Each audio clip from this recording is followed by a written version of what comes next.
దేవుని రాజ్యం వెంటనే వస్తుందనుకున్న ప్రజలకు యేసు ఒక ఉపమానం చెప్పారు. ఒక గొప్ప మనిషి దూరదేశానికి వెళ్ళను. ఆ మనిషి యేసు ఆయన స్వర్గానికి వెళ్లి తిరిగి రానున్నారు. ఆయన వెళుతూ దాసులకు ఒక్కొక్కరికి ఒక నాణెం ఇచ్చెను. ప్రతి ఒక్కరికి దేవుడు సమానమైన వరములు, వాక్యములు, అవకాశాలు ఇస్తారు. అతను దాసులకు ఇవి వాడి వ్యాపారం చేయుడి అని చెప్పాను. మనమందరం విశ్వాసంతో జీవించి ఆత్మఫలములు సంపాదించాలి. ఆ యజమాని తిరిగి వచ్చినప్పుడు ఒకడు 10 నాణెములు, మరొకడు 5 నాణెములు సంపాదించాడు.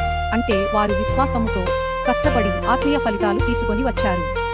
ఆ యజమాని 10 నాణాలు సంపాదించిన వాడికి 10 పట్టణాలు, 5 నాణాలు సంపాదించిన వాడికి 5 పట్టణాలకు ఆహారం ఇచ్చాడు.